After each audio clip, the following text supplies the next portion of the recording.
Azi împreună cu băiatul meu am pregătit pastă de mici și am zis să vă arăt și vouă rețeta, poate vă este de folos, dat fiind că este mult mai gustoasă și mai sănătoasă decât cea din comerț.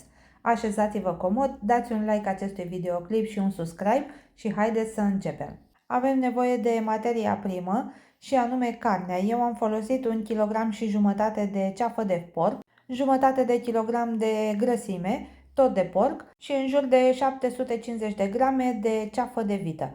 Dacă doriți la această rețetă, puteți să folosiți și puțină carne de oaie. Eu am folosit decât vită și porc. Tăiem carnea în bucăți mai mici, după care o trecem prin mașina de tocat. Puteți să o treceți doar o singură dată dacă aveți o sită mai mică la mașina de tocat carne sau de 2 ori dacă sita este mai mare. După ce am terminat de tocat carnea, decojim 10 căței de usturoi pe care îi vom pisa foarte bine. Acum peste carnea de mici adăugăm sarea. Eu am folosit 1,5 lingură la început, după care am mai adăugat puțin la final. Am pus și o linguriță de cimbru uscat pe care l-am pisat puțin înainte, o linguriță de boia dulce, un sfert de linguriță de boia iute, pentru că și aceasta dă un gust ușor picant micilor. Dacă nu vă place, puteți să o evitați. O linguriță de piper proaspăt măcinat și la final am pus și usturoiul pisat, peste care am adăugat și 2 linguri de apă.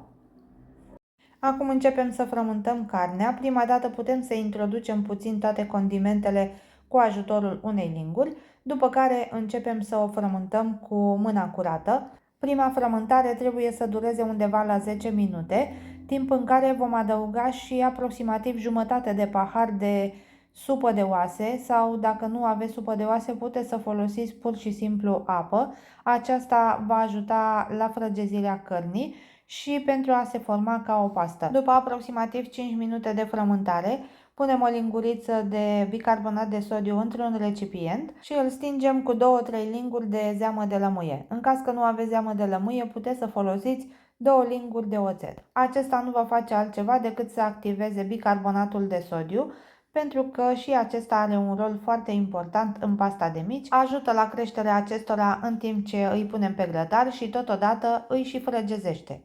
Turnăm bicarbonatul de sodiu dizolvat peste carne, după care continuăm frământatul încă 5 minute. Dacă observați că pasta de mici este foarte uscată, puteți să mai adăugați încă puțină supă de oase. După ce am terminat-o de frământat, acoperim bolul cu folie alimentară și introducem pasta de mici la frigider pentru 24 de ore. A doua zi scoatem carnea de la frigider, mai adăugăm puțină supă de carne pe deasupra și începem să o frământăm din nou. După cum vedeți, acum ea este un pic mai tare pentru că a stat la frigider și este foarte rece.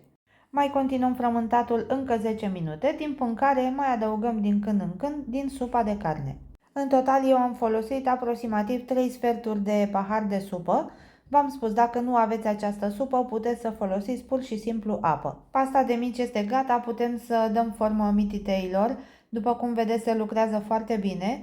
Eu am făcut câțiva la tigaie, dat fiind că nu am un grătar acum la dispoziție, pentru a vă arăta și vouă cum sunt la interior. Sunt foarte fragezi, suculenți și au o aromă extraordinar de plăcută. Puteți pregăti și voi pasta de mici acasă, după cum ați văzut, se face foarte ușor și este mult mai sănătoasă ca cea din comerț.